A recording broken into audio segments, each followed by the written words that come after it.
오늘 우리 함께 나누실 말씀은 신명기 32장 36절부터 44절까지의 말씀입니다. 신명기 32장 36절부터 44절까지의 말씀 우리 다 같이 함께 합독하시겠습니다. 참으로 여호와께서 자기 백성을 판단하시고 그 종들을 불쌍히 여기시리니 곧 그들의 무력함과 갇힌 자나 노인자가 없음을 보시는 때로다. 또한 그가 말씀하시기를 그들의 신들이 어디 있으며 그들이 피하던 반석이 어디 있느냐. 그들의 재물의 기름을 먹고 그들의 전제의 재물인 포도주를 마시던 자들이 일어나 너희를 돕게 하고 너희를 위해 피난처가 되게 하라. 이제 나 곧 내가 그인 줄 알라. 나 외에는 신이 없도다. 나는 죽이기도 하며 살리기도 하며 상하게도 하며 낫게도 하나니 내 손에서 능히 빼앗을 자가 없도다. 이는 내가 하늘을 향하여 내 손을 들고 말하기를 내가 영원히 살리라 하였노라. 내가 내 번쩍이는 칼을 갈며 내 손에 정의를 붙들고 내 대적들에게 복수하며 나를 미워하는 자들에게 보응할 것이라.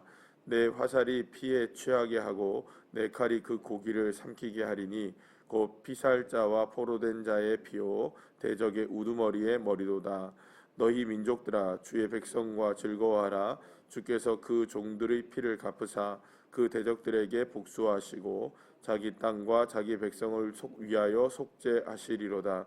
모세와 눈의 아들 호세아가 와서 이 노래의 모든 말씀을 백성들에게 말하여 들리니라. 아멘. 할렐루야. 이스라엘 백성들은 그 누구나 하나님의 역사하심을 가장 놀랍게 경험했던 사람들이었습니다. 한 사람 한 사람 각자 개별적으로 이렇게 하나님을 경험한 것도 분명히 있었겠지만 놀랍게도 민족 전체가 한꺼번에 한 역사를 동일하게 했다는 것이죠. 특별히 그 이스라엘 백성들이 그 광야길을 걸었을 때 40년 동안 그 이전부터 그러니까 애굽을 탈출해 나와서 광야로 나오기의 모든 과정 속에서 10가지의 재앙들, 그 다음에 홍해가 갈라지는 재앙, 그 홍해가 갈라지는 그 기적, 그런 기적들, 그리고 또 광야에서 만나와 메추라기를 먹고 반석에서 물이 터지게 되고 40년 동안 광야의 길을 걸었지만 의복이 헤어지지 않고 또 신발이 닳지 않았던 일들, 그 다음에 수많은 대적들을 이기게 되었던 것들, 그 다음에 불기둥과 구름기둥이 날마다 이스라엘 백성들을 인도해 주셨다는 것들, 이런 모든 것들을 다 누가 경험했습니까? 이스라엘 백성들이 다 경험을 했어요. 그러니까 그게 한두 사람이 경험한 게 아니었잖아요. 이스라엘 백성들 전체가 다 한꺼번에 경험을 했다는 거예요. 자, 그러면 한번 여러분 생각해 보시죠. 우리가 만약에 여러분들의 삶 속에서 만약에 지금 그 기적들 중에 그러니까 이스라엘 백성들이 40년 동안 출애굽을 하던 과정들이나 혹은 가나안 땅에 들어가는 모든 과정들 속에서 광야에서 겪었던 이스라엘 백성들이 경험했던 하나님의 그 기적적인 역사들을 여러분들이 만약에 단 한 가지라도 지금 경험했다 한다면 여러분들 그 하나님 믿으시겠습니까? 안 믿으시겠습니까? 안 믿을 수 없을 거예요. 그 놀라운 하나님의 역사이기 때문이죠. 그리고 그 하나님을 만약에 단 한 가지라도 우리가 만약에 경험을 했다면 입이 근질근질해서 가만히 있을 수도 없을 겁니다. 하나님은 이런 하나님이라고 막 사람들 앞에 자랑할 것이고 그런 하나님이라면 정말로 믿을 만한 하나님이시니까 우리가 그분을 붙잡고 두려워하지 않을 거예요. 왜냐하면 그 하나님이 나의 하나님이시니까요. 예를 들어서 여러분들 아주 작은 거라도 그 중에 하나라도 우리가 경험했다 한다면 우리가 그렇게 하나님을 믿고 살아가는데 부족함이 없을 거라고 우리는 생각하게 될 것입니다. 여러분 그렇지 않겠습니까? 자, 그런데 문제는 뭐냐면요. 이스라엘 백성들이 그렇게 경험했다 했잖아요. 40년 동안 이스라엘 백성들 전체가 그렇게 경험을 했어요. 그런데 이스라엘 백성들을 그렇다면 여러분 하나님의 놀라운 역사를 날마다 붙들고 살아가야 될 사람들이 누구였을까요? 이스라엘 백성들이었겠죠? 그런데 이스라엘 백성들이 그랬습니까? 그러지 못했습니까? 그러지 못했다는 거예요. 자, 그러면 한 가지 우리가 질문할 수 있는 게 있어요. 이스라엘 백성들은 하나님을 믿었을까요? 안 믿었을까요? 믿었죠.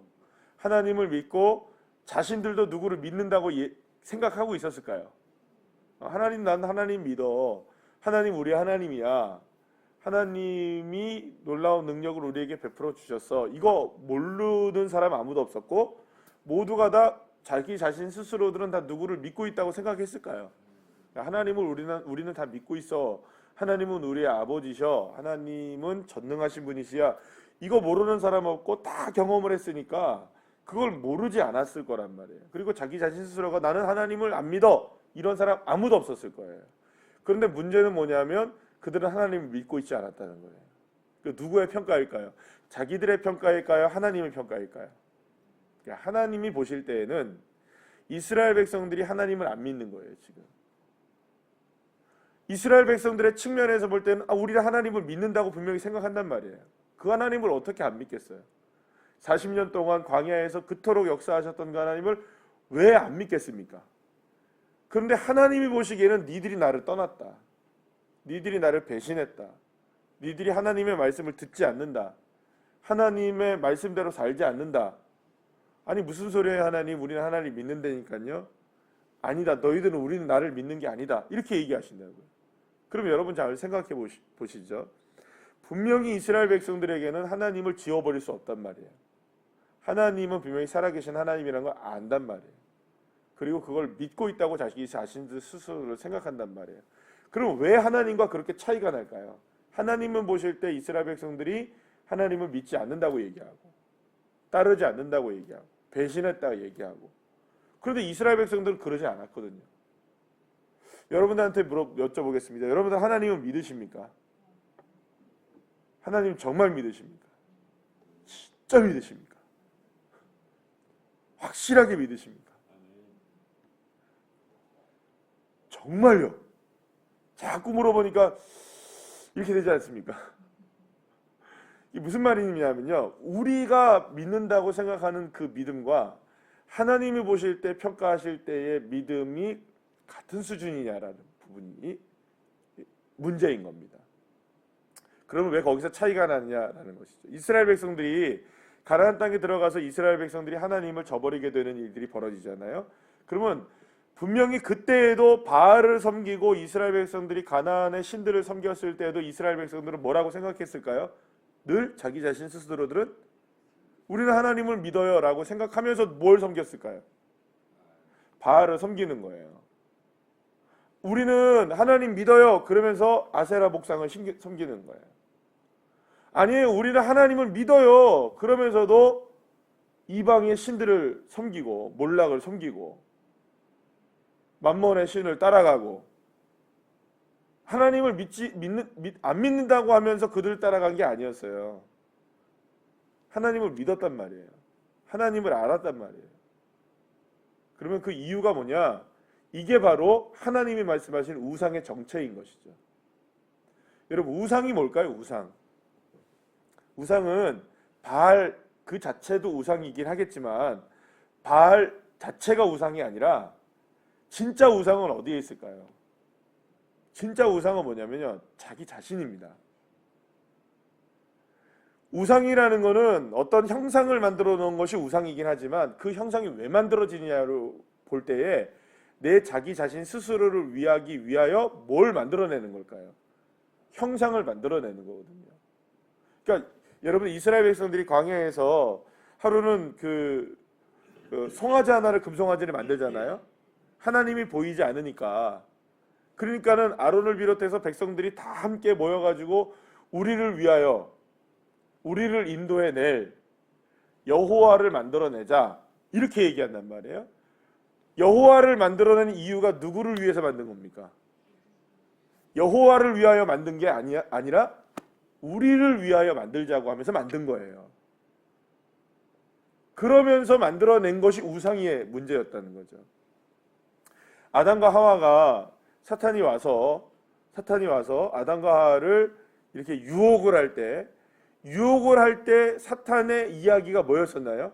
너의 눈이 밝아질 것이다. 너의 눈이 띄어질 것이다. 너 자신을 위하여 뭘 먹어라? 선악과를 먹어라. 여러분, 선악과를 먹으려고 했던 것은 선악과 때문이 아니라 누구 때문에 먹은 걸까요? 나 때문에 먹은 겁니다. 나를 위해 먹은 겁니다. 그래서 실제적으로 이 우상의 본질은 뭐냐면 철저하게 나입니다. 자기 자신입니다. 그러니까 나 자신을 위해서 하는 일들이 우상이 되는 겁니다. 그러니까 우리는 이렇게 생각하는 거죠. 이스라엘 백성들은 우리 하나님 섬겨요. 그런데 먹고 사는 거의 문제는 별게 아니겠어요? 나를 위해서 먹어야 되니까, 내가 입어야 하니까, 내가 살아야 하니까, 내가 살고 먹고 입고 사람들을 만나고 일상생활을 누리고 하는 건 다 내가 하는 거니까, 그러니까 나를 위해서 하는 일들이니까 그거는 내가 하나님을 믿는 거가 별게 아니겠어요? 아니, 내가 먹는 건데 그게 뭐 하나님과 그게 나 하나님을 믿는 거가 무슨 그렇게 차이가 나겠어요? 내가 일하는 건데 하나님 뭐 믿는 거랑 그렇게 뭐가 차이가 나겠어요? 내가 먹고 살기 위해서 하는 일들이니까 이거는 인정해 주셔야 되는 거 아니에요? 그러니까 결국에는 이스라엘 백성들이 하나님을 저버리게 됐던 가장 중요한 원인이 무엇이었느냐? 자기 자신을 위하여 무엇인가를 만들어내기 시작했던 일들이었던 것이죠. 그러면서 자기 자신은 스스로는 누구를 믿고 있다고 이야기하는 겁니까? 하나님을 믿고 있어요 라고 얘기하면서도 온통 다 누구를 위해 사는 겁니까? 자기 자신을 위해서 살 때 그 사람 그 모습이 결국엔 우상 숭배의 모습으로 나타나게 되고 결국에는 이스라엘 백성을 타락시키고 이스라엘 백성들이 하나님을 떠나게 되는 가장 중요한 원인이 됐던 것이죠. 그래서 여러분 우리가 보통 어려운 단어로 쓸 때 이제 성속이라는 말을 쓰잖아요. 성스러운 일들, 그 다음에 속세적인 일들, 그죠? 세상적인 일들과 성스러운 일들의 성속이라고 얘기를 하는데요. 그리스도인들은 어떤 삶을 살아야 되냐면 이 성속에 따라합시다. 일치가 필요하다는 거죠. 그러니까 우리의 삶 속에서 우리의 마음이 우리의 삶 속의 영적인 삶과 우리의 세상적인 삶이 일치되어야 하는데 이 일치가 일어나지 않을 때 무엇이 자꾸 드러나게 되냐면 결국엔 내가 드러나게 되고 거기에서 우상의 숭배가 일어나게 되는 것이죠. 나도 모르는 사이에 뭘 섬기고 있는 겁니까? 돈을 섬기고 있고, 나도 모르는 사이에 관계들을 섬기고 있고, 나도 모르는 사이에 건강을 섬기고 있고, 나도 모르는 사이에 어떤 자리를 섬기고 있고, 나도 모르는 사이에 무엇인가를 섬기고 있는, 누구를 위하여 살 때, 나 자신을 위하여 살 때. 어제 어떤 이정훈 교수님이라고 여러분들 아시죠? 울산대학교 법대 교수님이신데 이분이 요즘에 기독교를 위해서 굉장히 많이 노력을 하시는 분이신데 그분이 딱 무슨 얘기를 강의를 하나 이렇게 하시는 거 잠깐 들었는데 그분의 얘기가 뭐라고 얘기하냐면 많은 사람들이 아주 그냥 똑똑한 사람들 있잖아요. 그리고 어떤 똑똑하고 뭐 철학자들이니 뭐 이렇게 하는 사람들이 예수 믿는 사람들 있잖아요. 그런 사람들이 뭐라고 얘기를 하냐면 어떤 관점으로 성경을 보자 이렇게 얘기한다는 거예요. 어떤 관점으로 어떤 사상적 관점으로 성경을 보자 이렇게 얘기한다는 거예요. 그리고 또 어떤 사람은 이런 관점으로 성경을 보자. 그러면 성경이 달리 보인다. 뭐 이런 식으로 얘기한다는 거예요. 그런데 그 교수님이 뭐라고 얘기하냐면 다 틀린 말이라 이거죠. 어떤 관점으로도 성경을 봐서는 안 된다는 거예요. 성경은 성경의 관점으로 성경을 봐야 된다는 거예요. 무슨 말인지 아시겠어요? 우리는 스스로 많은 사람들이 생각할 때 내 생각으로 누구를 봅니까? 하나님을 보고 내 성편으로 말씀을 보고 내 환경으로 하나님을 평가하고 다 누구의 기준이 들어가는 겁니까?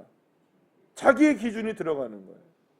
그래서 오늘 하나님이 딱 못을 박아 버립니다. 뭐라고 못을 박습니까? 여러분들 39절 말씀에 뭐라고 딱 합니까? 나 외에 신이 없도다. 나는 죽이기도 하며 살리기도 하며 상하기도 하며 낫게도 하나니 내 손에서 능히 빼앗을 자가 없도다. 모든 것의 기준이 누구라는 겁니까? 하나님이시라는 거예요. 살리는 것, 죽이는 것, 난 것, 그 다음에 상하게 하는 것, 그 모든 것을 다 가능하게 하시는 그 하나님이 바로 우리 세상의 표준이고 기준이라는 거죠. 그러니까 어제 그래서 반석에 대한 말씀을 드렸잖아요. 그들의 반석과 우리의 반석은 다르다. 그들의 출발점과 우리의 출발점이 다르다는 겁니다. 우리의 출발점은 어디이십니까? 생명의 생사화복을 주관하시는 여호와 하나님. 그 하나님이 우리의 출발점이고 그 하나님이 우리의 모든 것이고 내 삶에 있어서 가장 중요한 기준이 무엇이냐? 여호와 하나님. 근데 그게 안 되면 자꾸 누구의 생각이 들어가는 겁니까? 기준이 자꾸 누구로 바뀌는 겁니까? 나로 바뀌는 겁니다. 실제로는 여러분, 돈이 우상인 것이 아니라 내가 우상인 겁니다. 돈이 왜 필요하죠? 나 때문에 필요한 거예요. 돈이 필요한 이유가 하나님이면 우상이 되는 게 아니에요. 그죠?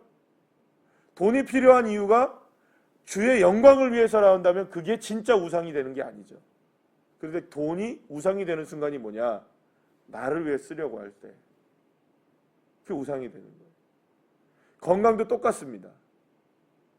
우리의 관계도 마찬가지입니다. 우리의 문제들도 마찬가지입니다. 그래서 우리는 속히 무엇을 해야 되냐 하면 날마다 우리의 삶 속에서 점검하고 또 점검하고 돌이켜야 될 게 뭘까요? 나 자신의 관점에서 누구에게로 자꾸 돌려야 될까요? 돌이켜야 될까요? 날마다 하나님께로 돌이켜야 돼요. 그게 회개입니다, 여러분. 그게 날마다 회개하는 거죠. 회개라는 말은 어떤 죄를 특별한 죄를 졌을 때도 회개를 해야겠지만 회개라는 건 뭡니까? 돌이킴이잖아요. 누구에게로 돌이키는 걸까요? 우리의 근본이신 여호와 하나님, 생사화복을 주관하시는 주 여호와 하나님, 그분이 나의 삶을 주관하고 계신다는 사실을 향하여 날마다 우리의 삶을 돌이키는 거죠. 그러니까 현실적으로 얘기하자면 이겁니다. 예를 들어서 아주 그냥 비근한 예를 들어서 오늘 하나님 내가 10만 원이 필요합니다. 오늘 이 일을 위해서 10만 원이 필요하고 또 이런 일들을 위해서 10만 원이 필요합니다. 하나님 10만 원 주세요. 이렇게 기도할 수 있죠. 그러면 그 기도를 어떻게 해야 우상숭배가 아닌 자기를 위해서 사는 것은 아닌 하나님을 위한 기도가 될까요? 하나님, 오늘 내 삶의 생사화복을 주관하시는 분이 여호와 하나님이십니다. 내 삶에 지금 10만 원이 필요한데 이 일이 하나님의 영광이 되게 해주세요. 하나님의 뜻을 이루는 도구가 될 수 있도록 이 10만 원을 허락해 주신다면 하나님의 도구로 쓰임받게 해주세요. 만약 그리 아니하실지라도 하나님 감사합니다. 하나님의 주권을 믿습니다. 생사화복의 주권이 누구에게 있기에? 하나님께 있기에. 하나님은 10만 원의 하나님이 아니시라 내 삶의 모든 것을 주관하시는 하나님이심을 믿습니다. 그러나 내 형편과 사정 속에 이것이 필요하니 주님의 영광을 위해서 주님의 뜻대로 이루시옵소서. 여러분, 똑같은 기도의 제목을 해도 바꿀 수 있는 겁니다. 우리의 건강도 마찬가지겠죠. 모든 것도 마찬가지입니다. 우리의 출발점을 어디에 두는 것일까요? 생사화복을 주관하시는 분이 여호와 하나님이시라는 사실. 그러니까 나를 위해서 기도하는 것이 아닌 주님의 역사를 위해서 기도하고, 그래서 먼저 그의 나라와 그의 의를 구하면, 그리하면 이 모든 것을 너희에게 어떻게 하신답니까? 더하시리라. 믿으십니까? 그러니까 결국에는요, 우리를 살리고 죽이는 권세도 누구에게 있는 것이죠? 하나님의 권세이십니다. 우리를 상하게도 하고 낮게도 하시는 분도 누구이십니까? 하나님. 그러니까 이 말씀을 붙들고 우리가 기도한다면, 우리가 믿는다면 결국에는 우리의 삶의 주권의 문제를 온전하게 주님 앞에 그냥 맡겨버리실 때 하나님은 역사하시기 시작하는 거죠. 여러분들이 그런 주인공들 되시기를 축복합니다. 다른 사람은 몰라도 여러분들 한 분 한 분들은, 모든 분들이 다 그렇게 해야 되겠지만 우리 교회가 그런 성도님들이 되고 여러분들이 그런 성도님들이 되시기를 간절히 축복합니다. 그렇게 주님 앞에 믿음을 가지고 나가면 하나님이 일하시는 것을 경험하시는 거죠. 하나님이 하나님의 자녀들을 생사화복을 주관하시는 분이 여호와 하나님이라는 사실을 날마다 고백하는 자녀들에게 여러분 어떻게 하나님이 더하시는 축복을 주시지 않겠습니까? 하나님은 언제나 더하시는 하나님이시라는 거예요. 그러니까 만약에 우리의 인생 가운데 뺄셈이 일어났다 할지라도 하나님이 왜 우리의 삶에 뺄셈을 주시느냐? 하나님이 더하시기 위해서 하십니다. 여러분 믿으십니까? 그러니까 하나님이 우리에게 뭔가를 뺏어가실 때에는 뺏어가시려는 이유가 아니라 더하시려는 거지. 그럴 때 우리가 알아야 될 게 뭘까요? 하나님 나한테 어떻게를 뺏어갈 수 있어요? 이렇게 하는 것이 아니라 먼저 그의 나라와 그의 의를 구하고 생사화복을 주관하시는 여호와 하나님이 나의 하나님이실 믿으면 이 모든 것을 어떻게 하신다고요? 하나님이 더하신다는 것이죠. 이 믿음의 고백들이 저와 여러분의 믿음의 고백이 되어서 하나님의 큰 은혜를 누리는 귀한 자녀들 한 사람 한 사람 되시기를 간절히 축원합니다. 기도하시겠습니다.